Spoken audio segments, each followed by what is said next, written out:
Okay, good morning, everybody. Welcome to the Finance and Property Committee meeting of the Brighton Town Council on Tuesday, 18th of November. Welcome to all of the councillors, and also welcome to all the members of the public who've come, which is always great to see. First item on the agenda is apologies for absence. Apologies from Councillor Cullen. Councillor Carr, thank you. Next item on the agenda is the confirmation of the minutes of the meeting held on the 14th of October, which have been distributed. I think David would like to come in on F196 regarding the Scout Hub. Yeah, just very briefly, we got out of the blue. There was an invoice sent to the council for 3,400 for alleged electricity used at the old TA hall, where the Scouts are currently the tenants. After a lot of complexity and fiddling around, we've actually split that. The Scouts owe 2,900 and we owe £500. I think it's from EDF, and it's all about standing charges. There's no electricity being consumed at all because nobody knew there's any electricity there. EDF have chosen to charge 6 times the normal rate for standing charge because there was no contract signed in the first place. So I would just like authority to carry on a serious challenge against EDF, who I think have acted disgracefully, partly to help us and partly to help the Scouts work together and try and reduce it dramatically. I think that would be Totally agree, yeah. We are going through the deal this time, if I just tell you one little story from me. I rang up the complaints department at EDF and I thought I'm going to hang on until the answer. After 17 minutes they did, so I packed up. Then I tried again, and 23 minutes later they answered, and my phone went dead, and my provider said, "You've exceeded your call charge." So I then said, I rang Vodafone back and I said, "What was that?" And that call cost 30 quid. So you ring the complaints department, they don't answer, and then they charge you. I mean, I've got 3 minutes, but there's a special number that they charge you. I mean, so anyway, so they're going to cop for that as well. Quite seriously, can I suggest we turn this into a press statement? I'd like to release it to the local press and let some of the nationals pick it up.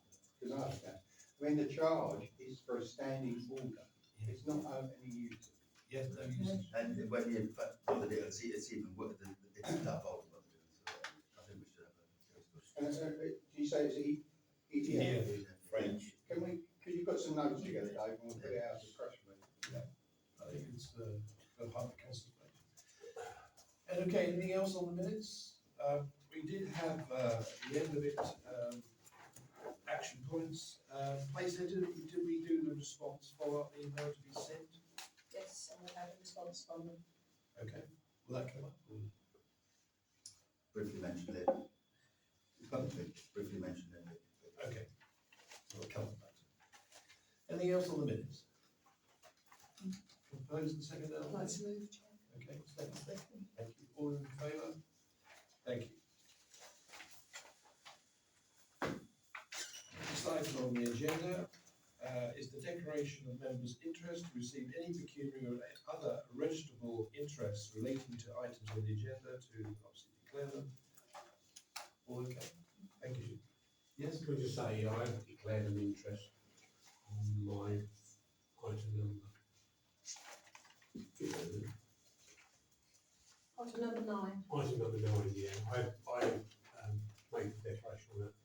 Yeah, we'll note that. Thank you very much. Okay, item number 4 is the financial reports. Number A is financial summary of the 31st of October 2025. Again, we're indebted to David, who's been looking after this. Can you circulate those? This won't take long, but I'm now going to give you a history lesson, if that's all right. You'll have to show.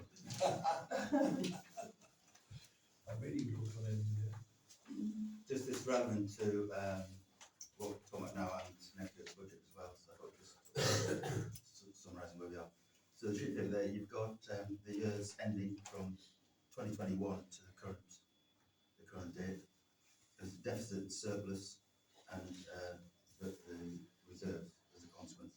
But I'll just briefly mention a few figures. If you look at the red figures, which are the deficits, it was 71,000 in 21-22, then it rose to 97,000 in 22-23, and then 12,000 in 23-24. And if you look below those numbers, that's the reserves that we have. So it started £300,000, and dropped to 121,000.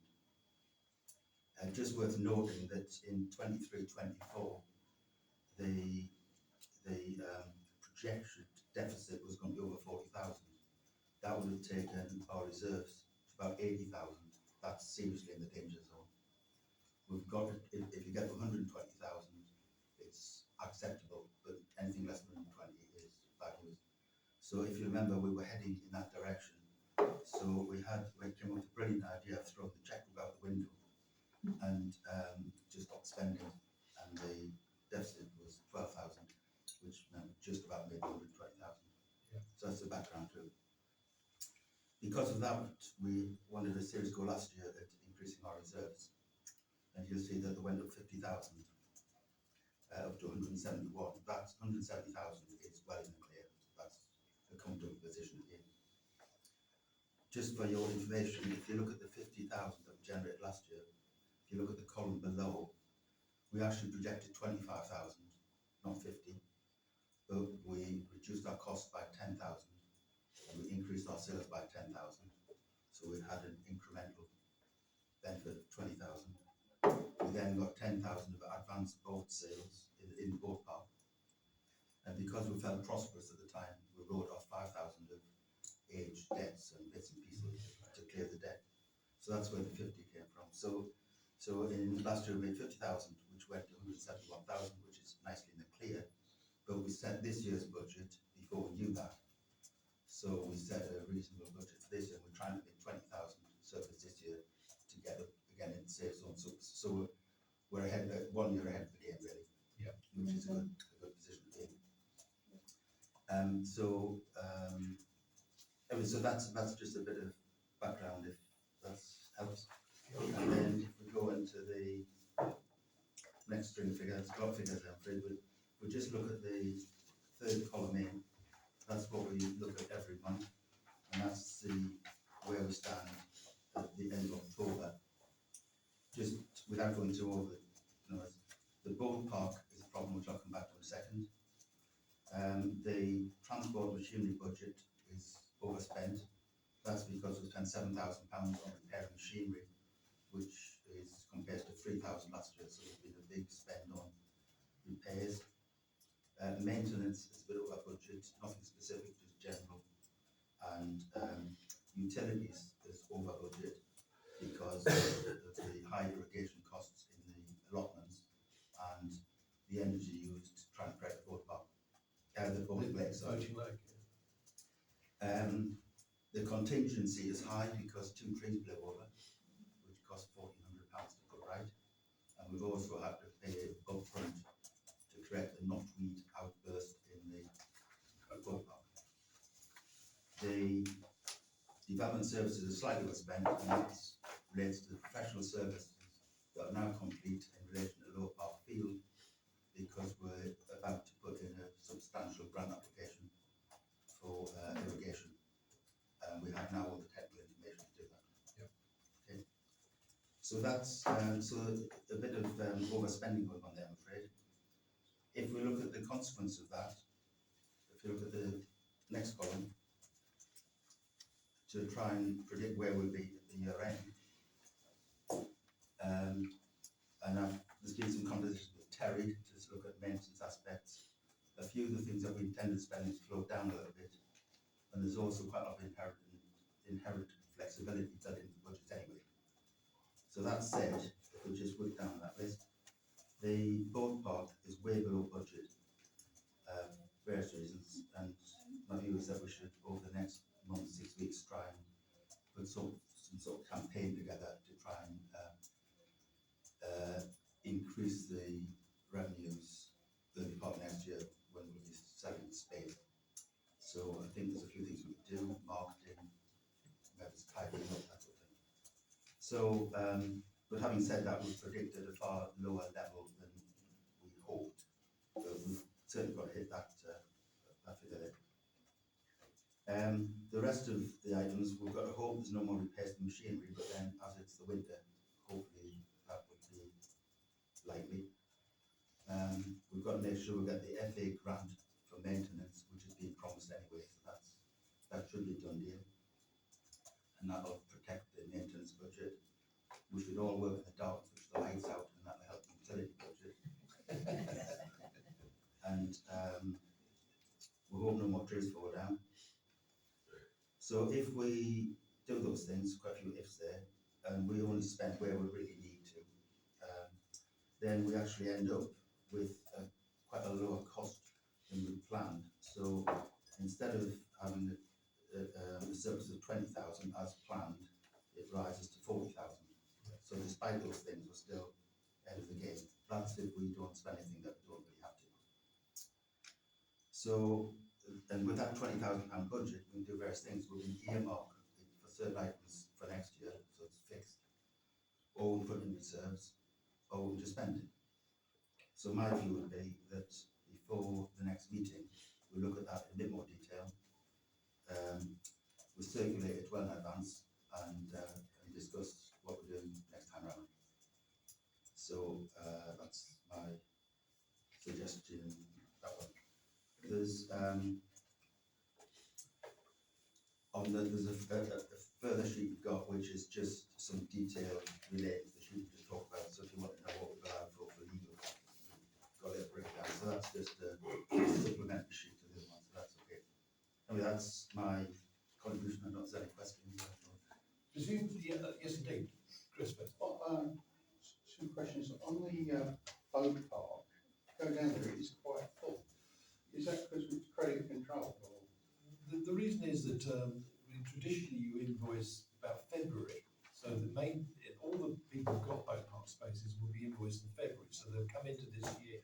So this money probably will come in, and that's what happened last year. So that's why it doesn't show like we've got very much money in on boat park, but we actually accrued it in the last year's accounts. So if we, because in the numbers you showed, last year we took £10,000 in. Yeah. Does £10,000 plus what we took this year equate to the right amount? Because it seems, as I say, it seems absolutely full. Yeah, so the £10,000 advance figures is gone in last year's budgets, Right. and then this year's. But that was only half of what we were anticipating, wasn't it? So Yeah. it doesn't cover the whole year. No, so no. So however you dress it up, it's significantly lower than our expectation. That's partly because it's our first year, but we also need to sort of. No, my question really was: is it down because of credit control, or is it down that there's a load of rubbish filling the holes up? There are about 10 accounts needed to be collected, and we did a ring round this week and actually got 2 to pay, and 2 are coming in to pay. So I'm hoping that'll be 4 out of 10. And we're just working on them now pretty well every week now. So we did get 2 come immediately in and pay them this week. Right. So, And the other point I wanted just to make a point was that on our professional fees next year, I think we may need to make sure they're quite high, because if any of the deals that we're doing with the local authority on asset exchanges, things like that, will need quite a lot of expense on the legal fees. Yeah. that's a good thing to remember. Well, there's a brief mention item 13 on next year's budget. No more numbers, don't worry, but a few statements, and I think we should generally try and keep a healthy reserve for those items. Right. Great. Yeah, just to say, yeah, really well done. Well done to Dave and the team. As I'm on the comms team as well, and I kind of remember us putting out, comments or press releases on our finances. I think this is the ideal time to actually put something out, because that's really positive with the backdrop of, the financial situation all round really. So I wonder whether Dave could just put I wouldn't call that an idiot's guide, but just a one page. Right up my tree, that is. Whether we could do just a one, the basics. Well, perhaps if you can just guide us a little bit. Okay, yeah, well, I'm glad we haven't. Okay. Yeah, I just echo really what Graham said. Looking at the figures, I pay tribute to Councillor Atkinson and the team, for pulling us back really from the brink. Only 12, 18 months ago, we were in pretty dire straits, and so I think it's testament to your hard work and kind of restructuring of the whole financial approach, and looking ahead to next year. There's a few things coming up, saying about Lower Park Field and so on, and I am aware that there will be some grant and investment opportunities arising next year through the district council as well, who are very keen to leave services for residents in the best possible shape. So I just wondered what you would think about perhaps having some team look at investment options, because if you see 11 councillors in the room, they'll all have a different idea of what to spend the money on. But I think if we have some clear areas, we're talking about the Western Prom as a development area and the Harbour as a development area. We have got two clear areas of focus there, and it may well be that we look at some investment and funding opportunities there, because if we have some available funds, then you can always get match funding to go along with those funds. So it seems like it's a good target opportunity for 25, 26 to kind of lay the ground for, because it takes a long time to get money, to get grants, etc. Sort of start the ball rolling pre-LGR would seem to me to be a good idea. So I think if we had, get our ideas together and really kind of concentrate perhaps on one or two selected areas where we would target investment and target development, because there's a few proposals for down the Western Prom. There's a paddling pool, the seawater pool, around Bateman's area. That whole area's got some kind of potential. So maybe we could look at Lower Park Rec, because again, that's got potential if we get the drainage right for developing that as a proper. And if you're putting an application, in my view, it should be very, very professional. Yeah.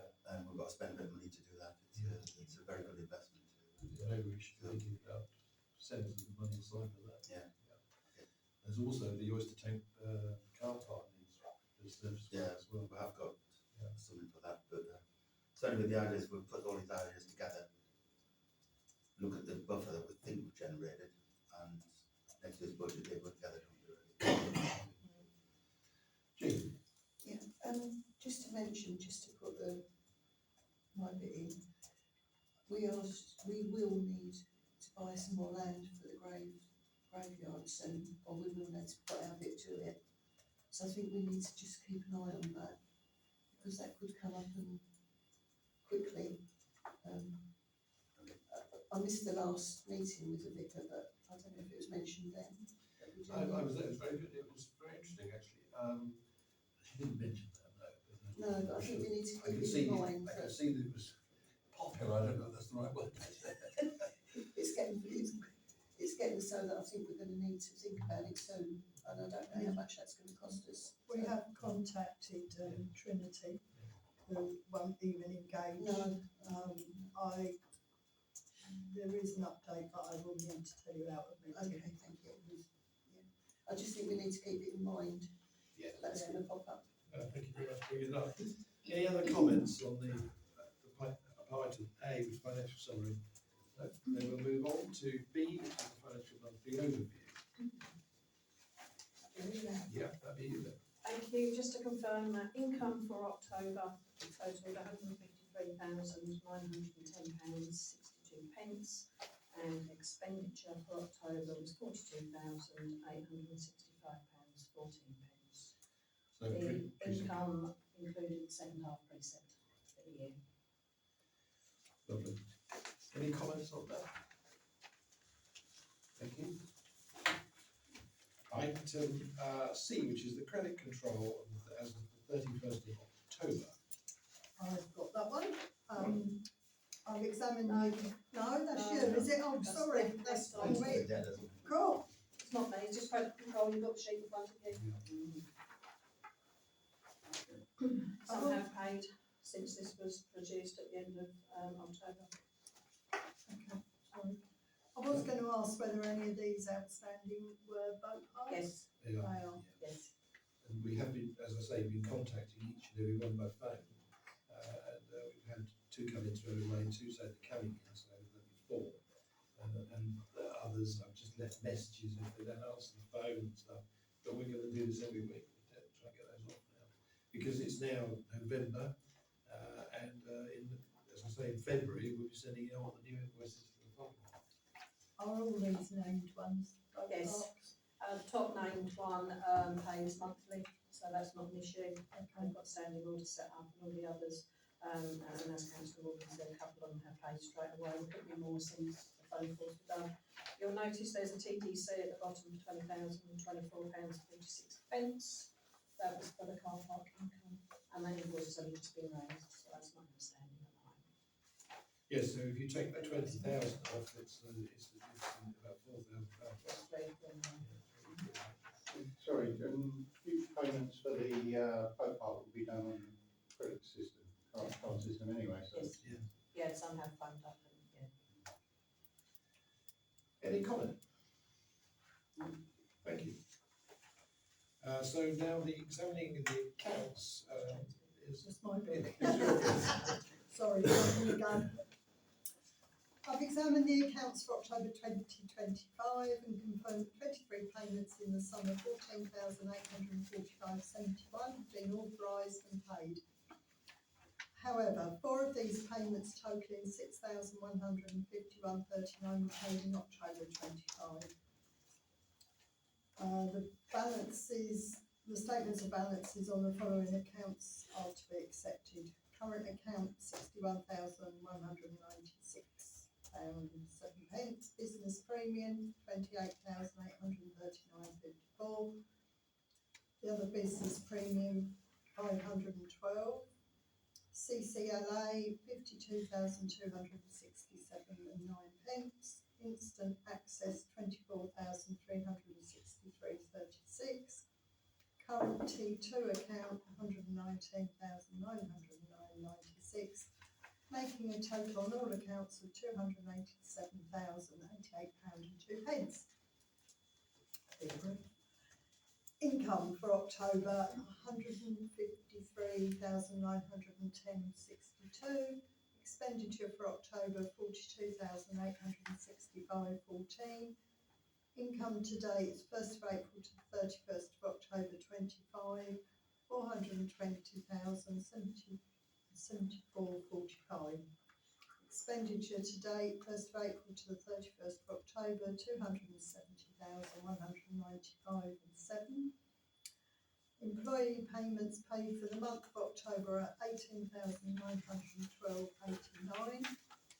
Barclay card payments for October £782.40. Cash card payments for October £225.75. Thank you. Any comment? Can I just say, again, you know, really good on the bank accounts, etc. But just to endorse what Councillor Atkins has said, it's very important to get plans forward because part of the comments could be from the public. If we're doing exceptionally well, is it right that we carry on taking precept at whatever level? Because obviously we're going to discuss the budget for next year. So I think as well as putting the information out on this meeting, when we decide what plans we're doing, it's very important that we communicate that to the public and tell them where the precept is going. Indeed. Can I just, don't remember, so this is a question. What is the reserve policy? There's lots of different interpretations, but if my view is if we can get 9 months of precept, that's very comfortable. Which is, And at the moment we are heading for 10.5 going 11. Yeah, 120,000 below that, that is acceptable, but just acceptable, which is, we were at 121,000. So if we can set a reserve policy amount, and anything above that is available for doing what we want to do. Yeah. Seems fair, and good point. Any other comment? No, thank you very much. I just need a second councillor to, Who could be a second agree councillor? the accounts after the meeting, please. Thanks, Jim. Okay. Excellent. Fine, item 6 is the internal controller. Date again? Okay. So very simply, not twice a year, we look at it it's a random sort of spot check. We look at the bank rec, we look at invoices, statements, that sort of thing, and just make sure that it all seems to be looking good. That has been dealt with for up to October, and the internal auditor has actually visited this week and said that he's very happy with all our internal controls. So that's been endorsed by him. We certainly seem to be very happy with what we've been doing. And then just have a copy of councillor Atkinson's report in front of you. Everyone happy with that? Good. Okay, so we move on to the boat park and the harbour dues. Just give you an update on that. When we took back the boat park, we sent out all our applications to invite people to take on a licence for the year for boat storage or car storage or whatever. But on our application form, we don't actually say anything about the harbour dues, because it's an individual thing for them. If they are using the boat and the water, they should go and pay their harbour dues at the harbour office. But we have had communication from Jill, probably be tempted by James, saying that she's totally had you on a nice holiday. I hope you're just following our conversation, voting the boat park harbour dues, due collection by the council on the harbour's behalf. Please see below an email which was sent to the council in January. It clearly states the harbour dues need to be added to the boat park invoices. The subject of harbour dues are covered in the handover meeting. Please see attached. She did say to me, she said under the terms of handing over the boat park, I said, with respect, Jill, I think that's a bit naughty, as it's our boatyard, and it took us, you had the money for 20 years, it took us 2 years to get the agreement back off you. I don't think it was you giving us terms. But anyway, they obviously are keen to receive some harbour dues. Our problem is we haven't added them to any invoice, and a lot of the people in the boat park just use it for storage. Very few people who actually launched as such. And is it our job to go and find out who has launched? We did talk about whether we should send them the names and addresses of the people and they can find out themselves, but then under GDPR, I don't think we can do that. I think the only best we can do, and there was some correspondence, but I said that I'll bring it to you and find out your feelings on what we're going to do about this.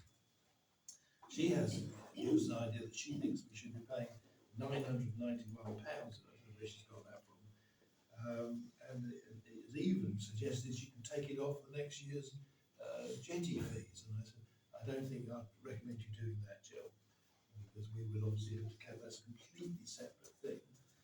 However, we could write to all our licensees saying, just remind them that if they have launched into the harbour this year, they will need to go and pay their harbour dues at the harbour office, which I think is fair.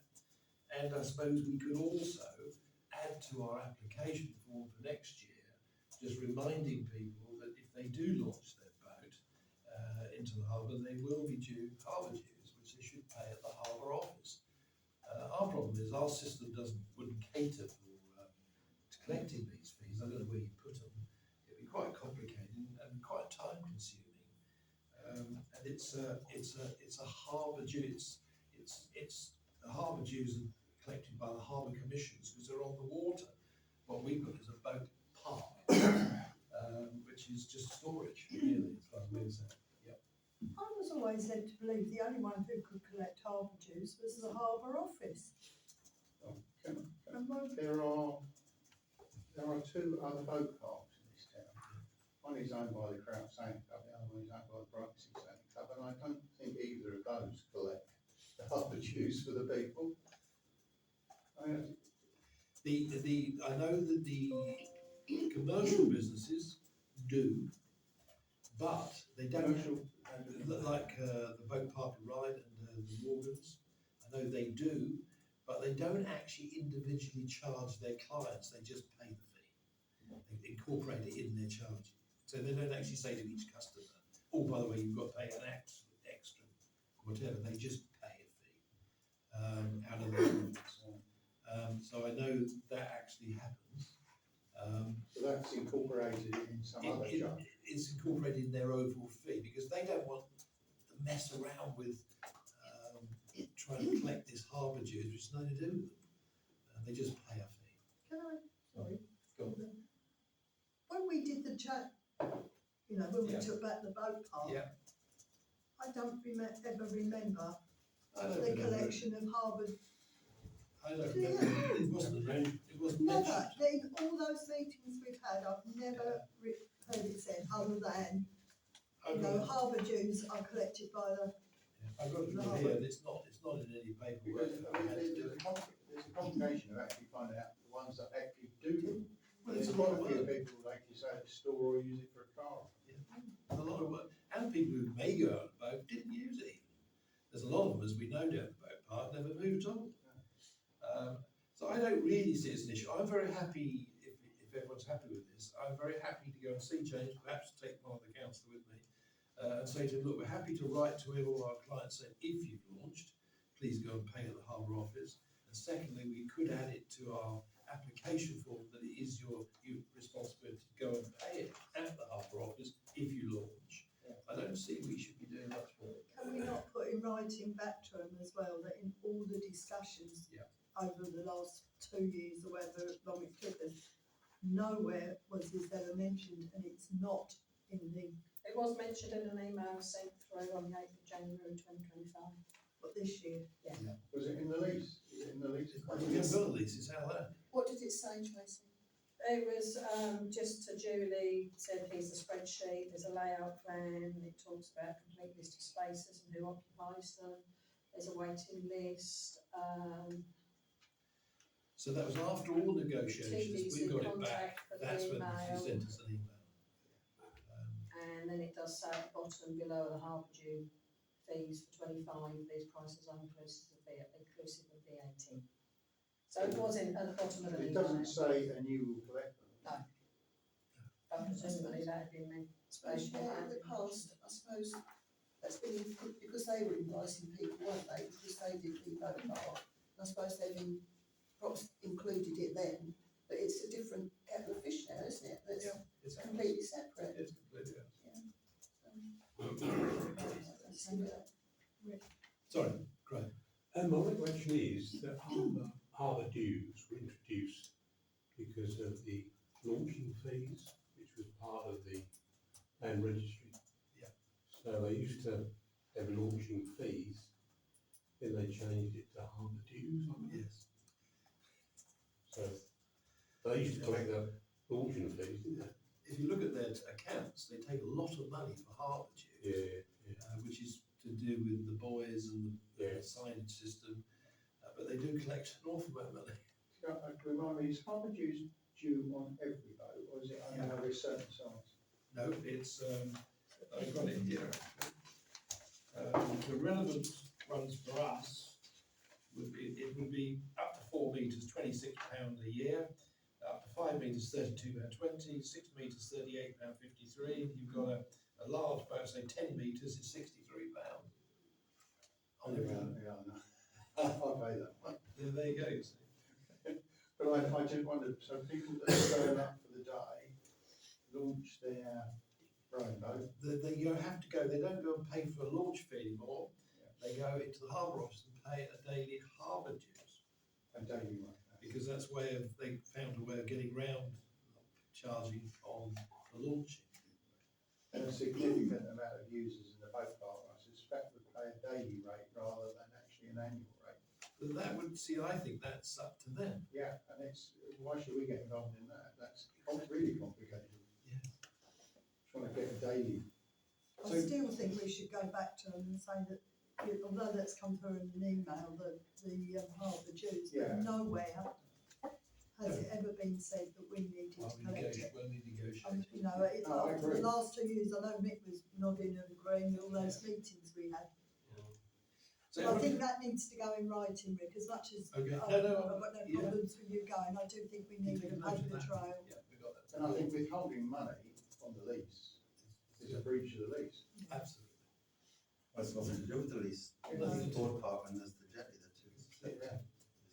It was Perhaps very that needs to unfortunate be she put said on it. that, and also to say, under the terms of this, let you have the thing back, and with respect. I think that really does grate. Still, she never needs a job. Yeah, no, obviously, we all try and work together and be as helpful as we can, but I don't see it as our problem. So everyone happy with that? We'll put it into Yeah. writing and also offer if they wish to go and see the money, we should do that. Thank you. 8, Swinbourne update was going to be given by Councillor Carr, so I don't know if we've got the information on it, or do we just defer that to the next meeting? I don't know. Well, you have had the email that the, Don't there's any value attached, has it? There's no actual costing. is there was a quotation Oh, we yeah. had yesterday Oh, yes. from Frank Halls and Sons for a net amount of £660. Oh, yes, that's right, I did see that, yeah.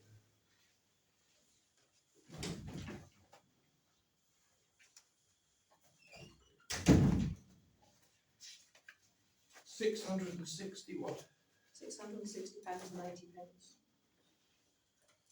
To lay 10 buoys as discussed on site from Baker's Tower to the first buoy using 6 times existing buoys and 4 times new buoys using 14mm boat risers and seekers as needed. See, I think the last time we said that we'd like to defer that until the next financial year. I mean, when's the work going to be carried out? Yes. So I think if we can, They were gonna split it, was it 3 ways? Yes, I think that has been split, isn't it? 3 ways between the harbour and Thames and the rest, wasn't it? So it's £660 each, is it? No, that's the total. Oh, so it's only 200. No, I thought it was.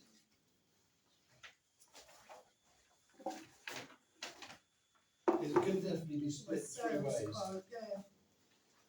It's gone to tender, isn't it? No, that's what's Is left. it- And it's, so if I read this correctly, he's going to lay 10 buoys. Yeah. We only have 6 at the moment, so he's going to provide 4 extra buoys Yeah, and the road and sinkers. Yeah. 660. get in the mud.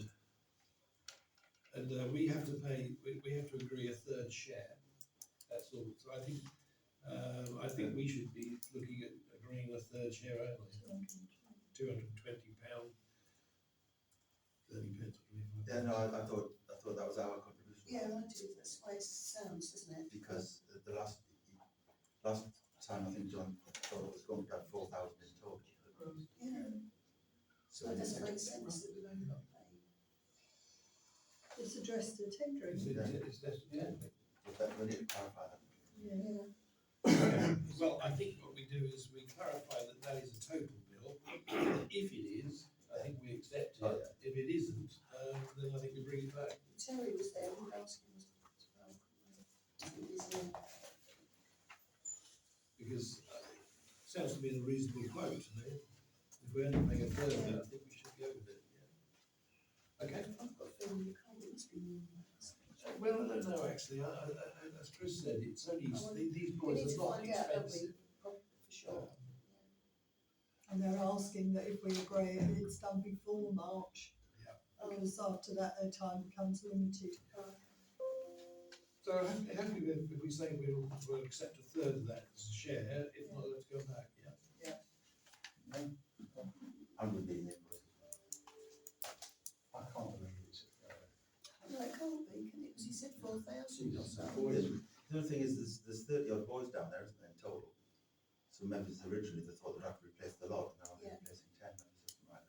Well, see, a little one of those little round balls, they're not that Are expensive. they gonna use six No, of the I'm- existing The ones? balls are not that, it's the It's the labour. chain, isn't it, and things that was needed. That's the wrong cost.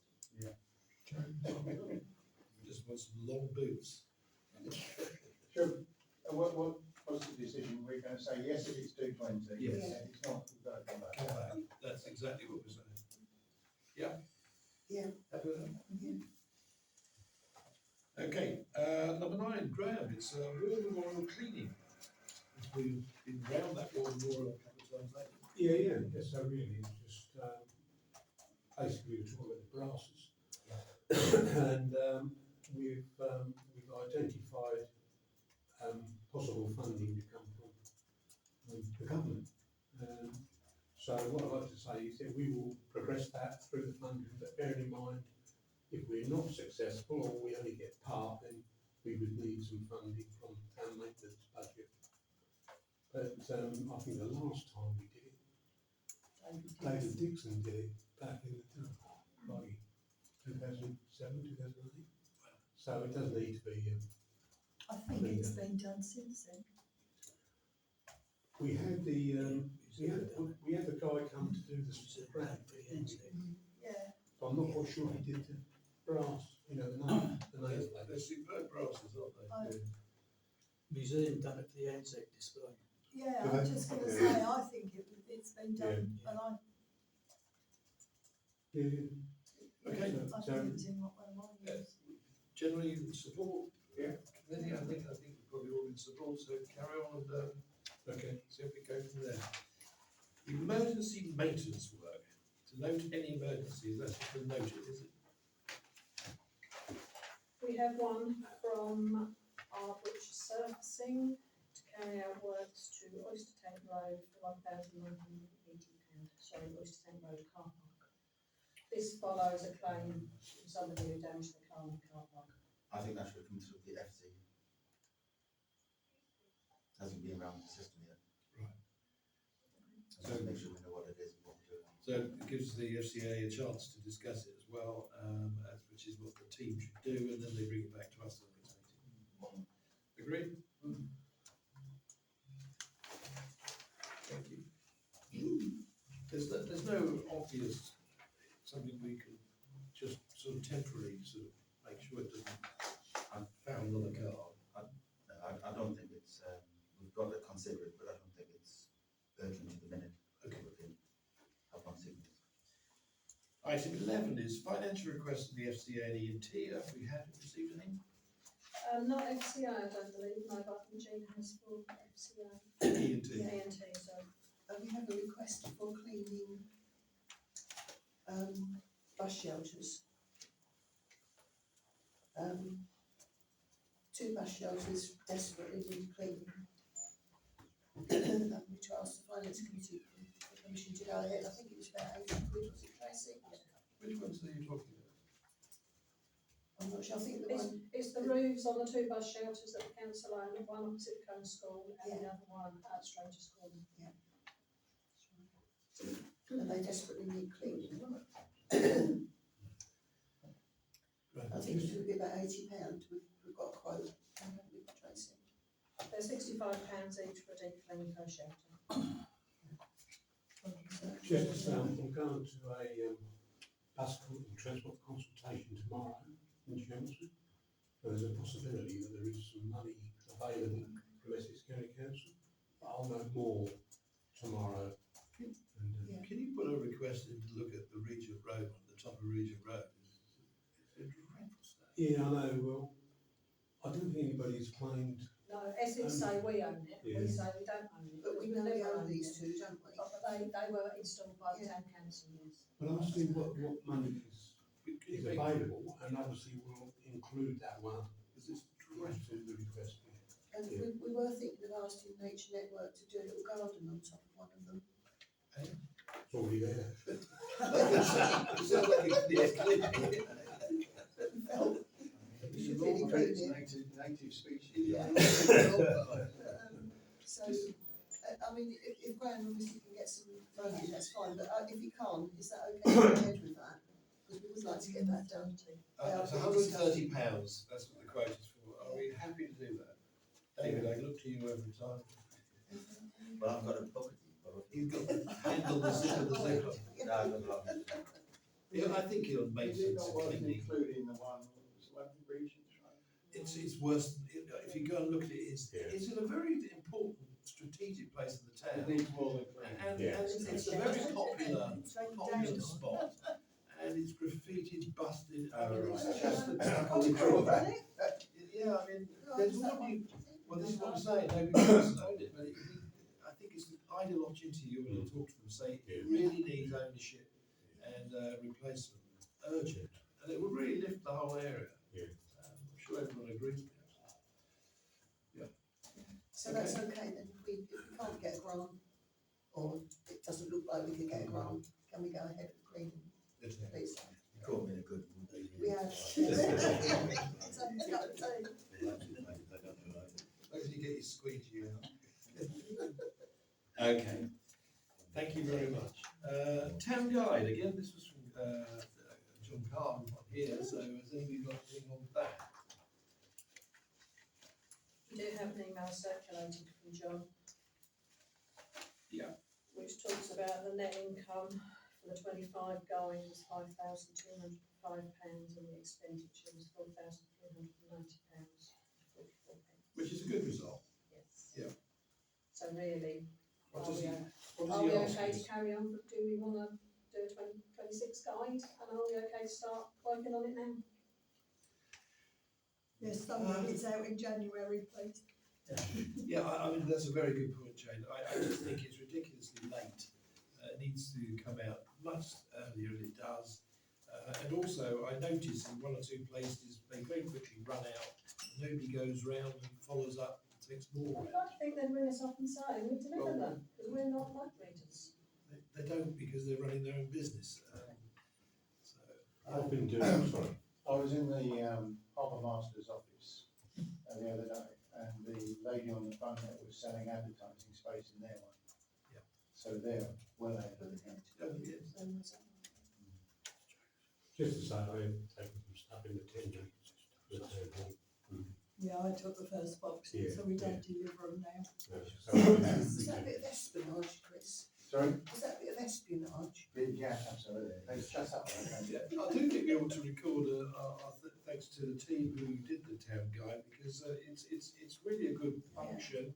It really puts our name about, and if it wipes its face financially, I think we ought to say thank you for that. I agree with that. I think special thanks should be going to Julie. Yes.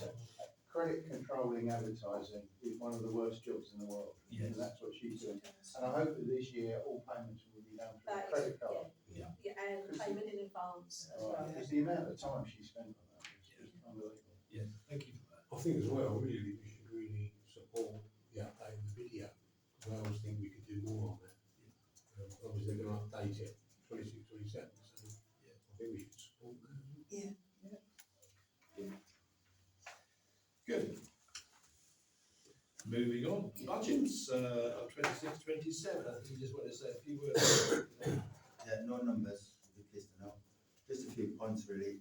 I've got to get the 26, 27 budget. We really need to get them pretty close by next meeting, if not there. Just very briefly, it's quite simple really. The salary is, the payroll is the big item. So that goes up by a certain percentage, and that exactly equals the precept, so that's gone. One just covers the other.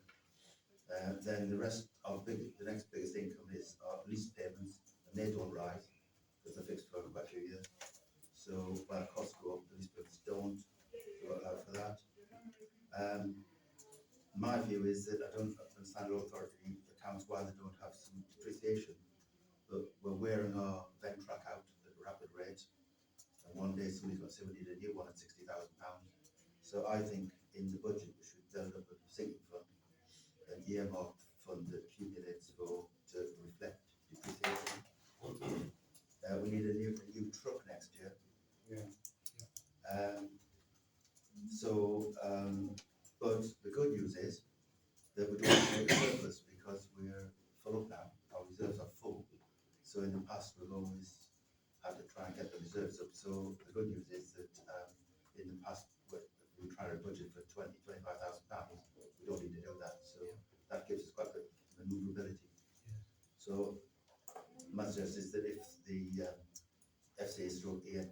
anybody else wants to make some request for funds, and the point that about the allowing some money for grant applications. If those go in, we'll try and in the next few weeks put some sort of draft budget together. Yeah. And circulate that, so next time round we should be pretty close to agreeing Yeah. and I Right. can try and keep the precept obviously as close as we can. Graham's first. Yeah, I just, to take your point about the vent track and the machinery and all that, but I think the thing is, has it, getting that machine, has it improved what we've done? No, we had an issue with the cycle path, which has now seemed to have, well, we were always getting complaints, and then we used it down on Paddington, and again, we were always getting, so it's actually improved, and I take the point about putting more money in to see what other, I'm aware that there are attachments which does fit that machine, which we can do other things as well. So to sort of carry on with improving our town and our community. I would like just to add, because I live next to the wreck and I see the machine working, it's being used a lot. Yeah. And they rely on that machine. It does do a really good job. Even though it's an expensive machine, it really works. Terry and I have, today, we've been working on a slight change. We've got a member of staff who retires the end of January, and we're looking at both aspects, as whether to replace the member of staff or to go out to a tender system where we bring in a company, because this member of staff mainly does grass cutting, hedge cutting and things like that, which would, if that works, and what the costing would be compared to what his wages would be. Terry's meeting someone actually, and they would use their own equipment. So we're trying to balance up on that side of it as well to see what the difference would be. That's actually, I think It's a worthwhile. we're getting quite close to getting an answer on that. So, and again, we would have to bring it back to a staff meeting in that case first, to bring it back to finance. Yes. Yeah, I think we should make sure that Terry's got all the support that he needs to have to do that exercise. Yeah, he's well ahead on it, and I think we met a gentleman this morning. yeah, he was outside. I was talking to him. Yeah. Okay, well, that's quite But I encouraging. think, whereas you just said, and I'm going to bring it up in this meeting, it's slightly not to do with finance, but I did send an email out to say that Terry may not be available at short notice. So, but he is we're well ahead on this project we're working on. So. Good, Nick. Just on the contract issue, if could just mention to Terry to contact the James Hill at TDC, who does employ contract cutters on a seasonal basis, and as my understanding is that they do represent quite good economic value because of the reduced overheads and the fact that they use their own machinery and so on. So maybe as a way forward, it's worth exploring with him, because when I got the figures, I was quite surprised. I'm not saying they were cheap, but they were very reasonable day rates for people to come and cut grass and do jobs, the overspill jobs. And within the budget, it may well be more economic for us to take that approach in another town as well. Yeah, well, Chris. Oh, just when those guys, they supply their own equipment. Yeah. Yeah, and it's a double whammy to us, isn't it? Yeah, that's what we're working on. So. Cut maintenance costs and everything. Okay, so that sounds an exciting vision forward. Anything else on that? No? We then move on to policy updates. Receive the updated policies on standing orders and financial regulations. Standing orders first. Anything? Everyone ready? Just to say that these were presented at the last meeting, Yes. and it's the National Association of Local Councils that have updated them both. Yeah. I did send them out to everybody and ask for comments or amendments, but I haven't had any. Any comments or any amendments we'd like to raise? I had a quick scan through. I thought it looked move on. Everyone happy with it? So therefore I need a proposal and a second to adopt those, proposed by Chris, seconded by Dave. All those in favour? Yeah, Oh, did you not call them? that's all right. We then move on to the financial regulations, which has also been sent out to you. Again, is that, any comments on that? No. Everyone happy with it? Going to propose, and then the second, Chris will second, all those in favour? Any against? That's unanimous. Thank you. I think we have so many nice people in the public here, I think it'd be absolutely right to ask if they have any public questions they'd like to ask the finance committee. Honestly. No, I haven't got to say, no, I've just. No, I haven't got to say, you're not. Well, not really that, no. Just to say that, as you know, devolution is 2 years away. Councillor Barry's quite right, that you really need to get this grant money in. You really got to be on the ball, because if you go on to the local government, frequently asked questions, the government have said that town and parish councils are not a substitute for local governments. They are going to push this area committees. That's what they want.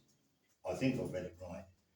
And obviously after 2028, we will be going through the ward councillors who are elected. So that's my point of view. I think you're very wise to do what you were doing, but I think you're going to find that although things say they're not going to change for town and parish councils, this area committee, which is going to be what they're going to have, that's going to be an interesting time. That's what I've got to say. Can I just ask a question? We might be answering. Yeah. Is an area committee, is that elected, or is that just? No, that's you. Just a peer group? Well, the you- neighbourhood area committee it's part of the, as you say, devolution or the reorganisation proposals, and the experience from what I've read and researched, Yeah. areas that have gone through LGR and unitarisation, is that they're abject failures. That because they are voluntary, and they do. And different. Yeah, they do try, they try to cover some of the areas that we currently cover, and that will then become kind of grey areas under a unitary authority. Yeah, So, yeah. for instance, things like, bins and toilets that across the whole district, that become the responsibility of the unitary.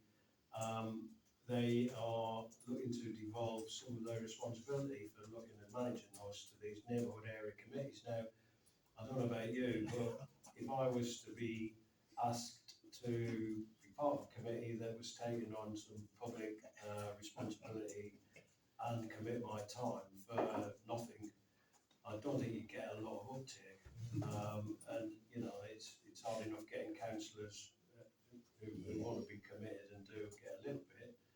So I think there's going to be a lot of cracks for things to fall through, and I think that's why we are trying to prepare. There's just one other thing.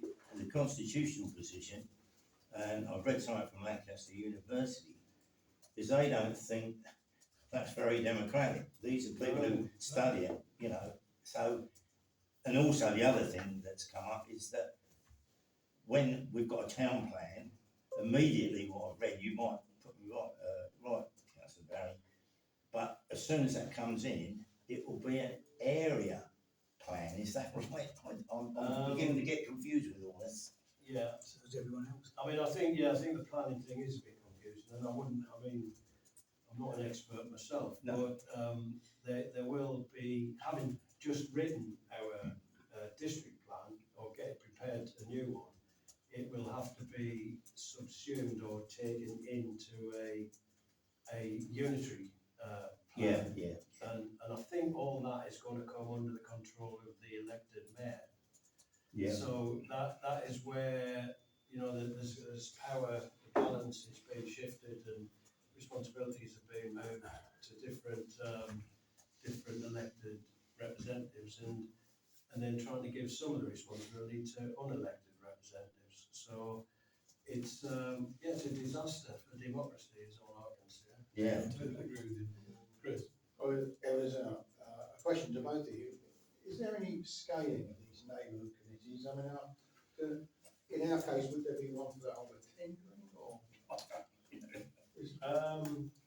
No. I think they are sort of based on the districts. Like so, there would I think there'd be a neighbourhood area committee for our ward, or maybe it's a couple of like the county council kind of area.